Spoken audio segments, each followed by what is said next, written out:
오늘 우리에게 주시는 하나님의 말씀 마가복음 12장 1절부터 17절까지 말씀입니다. 마가복음 12장 1절부터 17절까지 말씀. 이제 봉독하겠습니다. 하나님의 말씀 경청하십시오. 예수께서 그들에게 비유로 말씀하기 시작하셨다. 어떤 사람이 포도원을 일구어서 울타리를 치고 포도즙을 짜는 확을 파고 망대를 세웠다. 그리고 그것을 농부들에게 새로 주고 멀리 떠났다.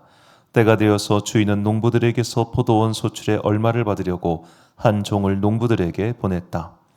그런데 그들은 그 종을 잡아서 때리고 빈손으로 돌려보냈다. 주인이 다시 다른 종을 농부들에게 보냈다. 그랬더니 그들은 그 종의 머리를 때리고 그를 능욕하였다. 주인이 또 다른 종을 농부들에게 보냈더니 그들은 그 종을 죽였다. 그래서 또 다른 종을 많이 보냈는데 더러는 때리고 더러는 죽였다. 이제 그 주인에게는 단 한 사람 곧 사랑하는 아들이 남아 있었다. 마지막으로 그 아들을 그들에게 보내며 말하기를 그들이 내 아들이야 존중하겠지 하였다. 그러나 그 농부들은 서로 말하였다. 이 사람은 상속자다. 그를 죽여버리자. 그러면 유산은 우리의 차지가 될 것이다. 그러면서 그들은 그를 잡아서 죽이고 포도원 바깥에다가 내던졌다. 그러니 포도원 주인이 어떻게 하겠느냐? 그는 와서 농부들을 죽이고 포도원을 다른 사람들에게 줄 것이다. 너희는 성경에서 이런 말씀도 읽어보지 못하였느냐? 집을 짓는 사람이 버린 돌이 집 모퉁이의 머릿돌이 되었다. 이것은 주님께서 하신 일이요 우리 눈에는 놀랍게 보인다. 그들은 이 비유가 자기들을 겨냥하여 하신 말씀인 줄 알아차리고 예수를 잡으려고 하였다. 그러나 그들은 무리를 두려워하여 예수를 그대로 두고 떠나갔다. 그들은 말로 예수를 책잡으려고 바리새파 사람들과 헤롯 당원 가운데서 몇 사람을 예수께로 보냈다. 그들이 와서 예수께 말하였다. 선생님, 우리는 선생님이 진실한 분이시고 아무에게도 매이지 않는 분이심을 압니다. 선생님은 사람의 겉모습으로 판단하지 않으시고 하나님의 길을 참되게 가르치십니다. 그런데 황제에게 세금을 바치는 것이 옳습니까? 옳지 않습니까? 바쳐야 합니까? 바치지 말아야 합니까? 예수께서 그들의 속임수를 아시고 그들에게 말씀하셨다. 어찌하여 나를 시험하느냐? 데나리온 한 잎을 가져다가 나에게 보여보아라. 그들이 그것을 가져오니 예수께서 그들에게 물으셨다. 이 초상은 누구의 것이며 적힌 글자는 누구의 것이냐? 그들이 대답하였다. 황제의 것입니다. 예수께서 그들에게 말씀하셨다. 황제의 것은 황제에게 돌려주고 하나님의 것은 하나님께 돌려드리라. 그들은 예수께 경탄하였다. 아멘. 우리 하나님은 이런 분이시다 라는 제목으로 하나님의 말씀 선포하겠습니다. 전 세계 기독교인들에게 가장 좋아하는 성경 말씀이 무엇이냐 물으면은 아마도 꽤나 많은 사람들이 시편 23편을 말할 것 같습니다. 시편 23편 1절과 6절 말씀을 제가 읽어드리겠는데요. 여호와는 나의 목자시니 내게 부족함이 없으리로다. 내 평생의 선하심과 인자하심이 반드시 나를 따르리니 내가 여호와의 집에 영원히 살리로다. 아멘. 잠깐만 화면 좀 조정하겠습니다.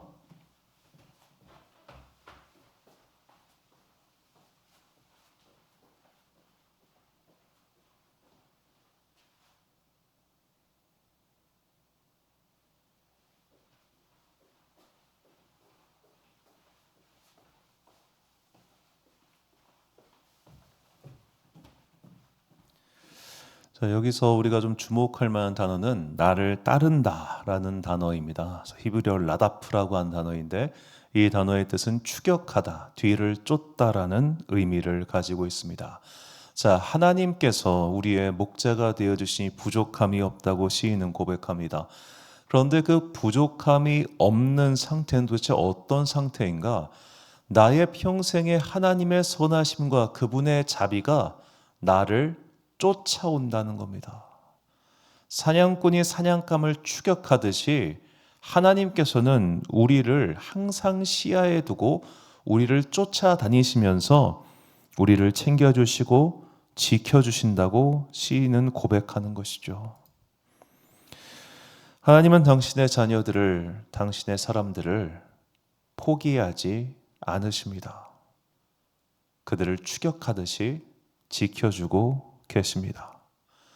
자, 오늘 말씀은 예수님께서 이제 성전으로 들어가셔서 이제 고난주간 기간이죠. 이 고난주간 기간에 예루살렘에서 활동하시면서 어떤 일을 계속 벌어지고 있는가를 우리에게 보여주고 있습니다. 그러니까 십자가에 달리시기 직전에 아주 긴장된 상황들이죠. 예수님께서 성전에서 가르치셨습니다. 비유로 말씀하시고 또 바리새인과 제대장 무리들에 대해서 비판을 하시죠.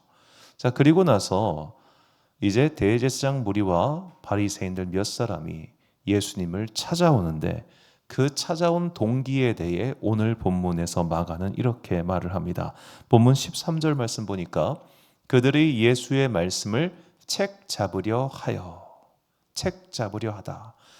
자, 마가는 여기서 아주 독특한 단어를 사용합니다. 책 잡으려 하다라고 번역한 헬라어 아그류오는 사냥하다라는 의미로 오직 마가복음 여기서만 단 한 번 사용합니다. 예수님을 사냥하려고 바리새인과 헤롯 땅 중에 사람을 보내서 묻습니다. 세금을 바쳐야 됩니까? 말아야 합니까? 세금을 바쳐야 한다고 말하면 유대인의 극렬한 민족주의자들에게 반발을 살 것이고, 세금을 바치지 말아야 한다라고 말하면 헤롯 당원과 같이 친로마파 정책을 고수하고 있는 자들에게 공격을 당할 겁니다. 어느 쪽을 선택하든지 마치 양비론이 아니라 양자택일, 이거 선택해야 되고 저거 한쪽을 선택하면 무조건 다른 쪽에게 욕을 먹을 수밖에 없는 그런 질문이죠. 마치 요즘 날 뭐 개그 풍자의 소재로 쓰이는 너 빨간색이야 파란색이야 둘 중 뭐 고를 거야 라고 했을 때 어느 쪽을 골라도 반드시 욕을 먹을 수밖에 없는 그런 상황. 자, 그래서 이제 연예인들이 어느 쪽이든 될 수 있는 한 대중적인 연예인들은 그런 걸 선택하지 않으려고 하는 이유가 바로 거기에 있죠. 어느 쪽을 선택해도 손해가 막심하니까. 자, 어느 쪽이냐? 어느 쪽이냐? 예수님께서 그 사냥꾼의 올가미에 걸리지 않으십니다. 지혜로운 대답으로 그것을 물리치시죠. 자, 이 지혜, 예수님께서 갖고 계신 그냥 탁월한 지혜로서 그들의 함정을 넘어갔다. 아, 예수님 대단하다. 여기까지만 읽는다면 우리는 이 본문을 통해서 예수님을 찬양할 수는 있어도 우리가 이 고백의 주인공이 되긴 좀 어려울 거예요. 자, 하나님께서는 이렇게 사냥꾼들이 올가미를 놓고 우리를 넘어뜨리려 할 때 그냥 멀리서 멀뚱멀뚱 보시면서 잘 넘어가려나 이게 아니라 그의 선하심과 자비하심이 우리를 뒤따라오면서 도와주시고 넘어가게 해주신다는 겁니다. 그 상황에 맞는 지혜로운 말을 입술해 주시고 그 상황에 맞는 지혜로운 행동을 우리 가슴에 부어주셔서 넘어갈 수 있도록 도와주십니다. 넘어갈 수 있도록. 그래서 시편 기자는 또 이렇게 고백합니다. 시편 91편 2절과 3절 말씀 보니까 나는 여호와를 향하여 말하기를 그는 나의 피난처요 나의 요새요 내가 의뢰하는 하나님이라 하리니 이는 그가 너를 새 사냥꾼의 올무에서와 심한 전염병에서 건지실 것이미로다. 아멘. 사냥꾼의 올무에서 건져낼 수 있도록 나의 요새가 되시고 나의 피난처가 되시고 내가 그를 의지하는 하나님이다. 자, 그렇게 넘어감으로 말미암아 오히려 그 올무를 놓았던 사냥꾼들이 이거 어떻게 피한 거지? 어떻게 이런 공격을 피할 수 있지? 야, 이거를 넘어간다고? 이 위기를 벗어난다고 네가? 라고 하면서 놀라게 되더라는 겁니다. 오늘 본문 17절 말씀입니다. 이에 예수께서 이르시되 가이사의 것은 가이사에게 하나님의 것은 하나님께 바치라 하시니 그들이 예수께 대하여 매우 놀랍게 여기더라. 아멘. 자, 여기서 매우 놀랍게 여기다라고 번역한 헬라어 에크타오마조는 경탄하다라는 의미로 이 역시 성경 전체에서 여기에서만 사용한 단어입니다. 여기에서만.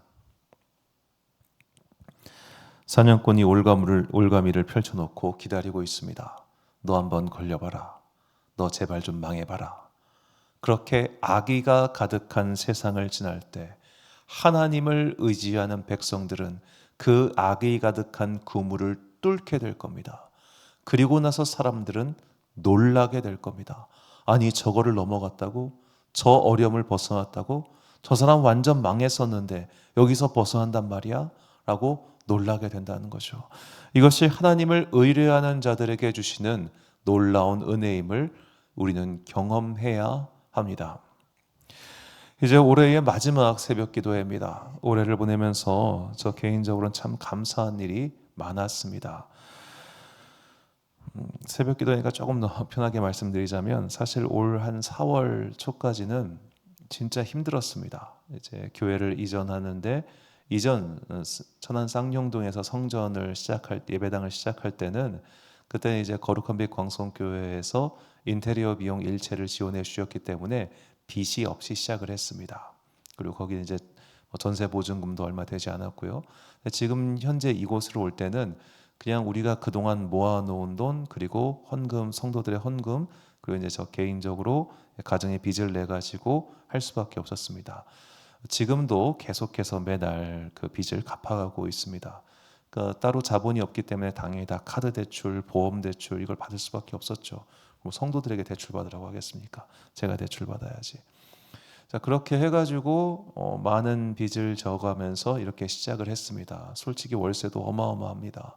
그걸 매달 낼 때마다 통장 잔고는 비어가고 그렇게 하는데 사람이 오질 않는 거예요. 이게 너무 자괴감이 들더라고요. 그러니까 월세를 내는 거 사람이 많아진다고 제가 내는 부담이 줄어들겠습니까? 오히려 더 교회 전체적인 지출은 많아지지. 그러니까 사람이 있고 없고, 그러니까 비용이 있고 없고 중요한 게 아니라 내가 이런 비용을 들이더라도 사람이 있으면 보람을 느끼잖아요. 그래도 이 성도들을 이렇게 우리가 목자로서 양을 보살피고 있다는 보람이라도 느낄 수 있으면 좋은데 아무도 없으니까 너무너무 지치고 힘드는 거예요. 그런데 그때 이제 한 성도님께서 또 우리 김시영 집사님 지금은 이제 오지 못하시지만 함께 새벽을 깨워주시고 또 한 번 등록하시고 또 세례를 베풀고 했던 그 모든 과정들을 통해서 제가 제 지난 모든 세월들에 대한 보상을 받는 마음이었습니다. 보상을. 저는 그 한 번의 경험만으로도 제 지난 약 25년간의 이 신학의 길과 사역의 길이 결코 헛되지 않았다고 그렇게 생각합니다. 그런 경험이 있었기 때문에 올 한 해는 초반에는 참 힘들었지만 뒤로 갈수록 감사한 일이 많아지는 그런 한 해였습니다. 지난 세월 돌아보건대 하나님께서는 우리에게 놀랍게도 피할 길을 내어주셨습니다. 내가 그 어둠의 터널을 어떻게 벗어났지? 내가 그 함정을 어떻게 벗어났지? 그 저기를 가지고 이빨을 들고 나를 묻어 뜯으려고 하는 그 악한 자들의 소나기에서 내가 어떻게 여기까지 이르렀을까라는 생각을 참 많이 합니다. 이처럼 주님께서는 당신께 의뢰하고 피하는 자들에게 살 길을 내어주십니다. 그러므로 사랑하는 성도 여러분, 이제 2025년이 지나고 2026년을 맞이하면서 더욱 하나님을 신뢰하고 그분께 나와 기도드리며 인생의 피할 길과 살 길을 찾으십시오. 저는 이 말씀을 꼭 드리고 싶습니다. 하다못해 이 새벽에 물 떠놓고 치성이라도 드리는 마음으로 기도를 해보시기 바랍니다.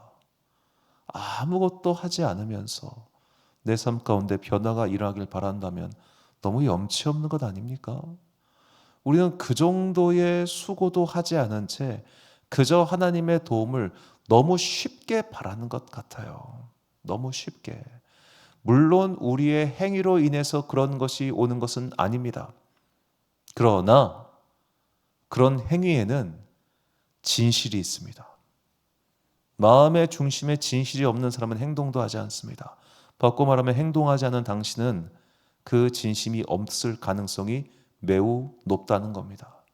이런저런 핑계대지 마시고 새해에는 더욱더 하나님의 선하심과 인자하심이 나를 추격해 오는 것을 경험하시고 하나님의 그 강권하시는 손길 속에서 인생의 여러 가지 위험을 피할 수 있는 은혜를 날마다 체험하여 이 믿음 그 마지막까지 흔들리지 않아 우리를 위한 주님의 모든 은혜와 상급을 누리는 그런 여러분과 제가 되시기를 주의 이름으로 축원합니다.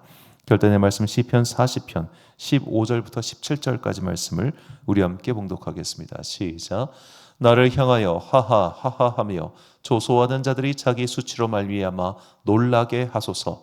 주를 찾는 자는 다 주 안에서 즐거워하고 기뻐하게 하시며 주의 구원을 사랑하는 자는 항상 말하기를 여호와는 위대하시다 하게 하소서. 나는 가난하고 궁핍하오나 주께서는 나를 생각하시오니 주는 나의 도움이시요 나를 건지시는 이시라. 나의 하나님이여 지체하지 마소서. 아멘. 사랑하는 지혜빛 광성교회 성도 여러분, 그리고 이 새벽 함께 깨우고 계신 귀한 주님의 자녀 여러분, 한 해를 사시느라 참 많이 고생하셨습니다. 이제 다가오는 2026년 새해에는 첫 번째로 더욱더 열심히 기도하시고, 두 번째로 하나님의 살아계심과 인자하심과 선하심을 경험하시며, 세 번째로 그 선하심이 나를 따라와서 결코 나를 버리지 아니하시며 인생의 여러 가지 위기와 환난 가운데서 나를 건져주사 나를 공격하고 나를 비웃던 자들이 놀라게 되는 그런 변화의 역사를 경험하시기를 간절히 소망합니다. 믿는 자들에게는 놀라운 일들이 나타난다고 성경은 거듭해서 우리에게 약속하고 있습니다. 수천 년 동안 수많은 사람들이 이 진리의 말씀을 진심으로 믿고 따라가서 복을 얻었습니다. 그 복을 새해에는 정말로 체험하여 그저 들은 믿음에서 그치는 것이 아니라 살아있는 믿음으로 이 모든 것을 승화시키는 그런 여러분과 제가 되시기를 예수님의 이름으로 축원합니다. 기도하겠습니다. 사랑과 내가 풍성하신 아버지 하나님, 참으로 감사합니다. 한 해 동안 이 새벽에 베풀어 주신 주님의 은혜가 너무나 컸습니다. 외로운 순간도 많았고 괴로웠던 순간도 많았지만 돌아보니 모든 것이 다 하나님의 선하신 계획과 인도하심 덕분이었음을 고백합니다. 다가오는 새해 우리 성도들을 여러 가지 삶의 위기 가운데서 건져주시고, 특별히 우리의 삶의 변화와 성공과 은혜를 통하여 믿지 않는 자들이, 우리를 공격했던 대적들이 오히려 놀라하면서 하나님을 믿는 자들을 대한 놀라움과 칭송을 받을 수 있는 새로운 능력의 한 해가 되게 하여 주옵소서. 오늘 많은 예배가 기다리고 있습니다. 수요일 오전 예배 마지막으로 드립니다. 주님께서 수요일 오전에 베풀어 주셨던 은혜를 이제 다음 주부터는 수요일 저녁에 우리 가운데 동일하게 베풀어 주옵소서. 오늘 저녁 송구 영리신 예배 함께 드릴 때 주님께서 예배드리는 모든 성도들 가운데 능력의 장중에 붙들어 주시고 2026년 새해를 주님의 도움 가운데, 아버지 하나님의 놀라우신 사랑 가운데, 주님의 선하심과 인자심이 나를 추격해 온다는 그 말씀 가운데 살아갈 수 있도록 우리 가운데 성령의 인도하심과 도움을 베풀어 주옵소서. 2026년 이곳을 너의 회막으로 삼으라는 말씀을 가지고 우리가 더욱더 열심히 기도하기를 소망합니다. 주님, 이곳에 들어와서 기도하는 모든 사람들이 성령님 체험하고 돌아가게 하시고 성령님의 권능을 받아서 자신의 삶 가운데 살아계신 하나님의 능력을 나타내는 주님의 귀한 자녀들 되게 하여 주옵소서. 2025년 10월 31일 오늘 이 마지막 날을 지내고 2026년 1월 1일을 맞이하는 우리 가들 가운데 하나님의 놀라운 은혜와 축복이 영원토록 우리와 함께하기를 간절히 소망하오며, 이 모든 말씀 우리 구주 예수 그리스도의 이름으로 기도드립니다. 아멘. 오늘의 기도 제목입니다. 2025년 우리에게 비추신 하나님의 은혜를 돌아보며 주님의 사랑과 은총이 항상 나를 쫓아온다는 것을 새해에도 굳게 믿으며 살게 해달라고 기도합시다. 오늘 주신 기도의 제목 가지고 기도와 묵상에 힘쓰는 하루 되시길 바랍니다. 기도하겠습니다.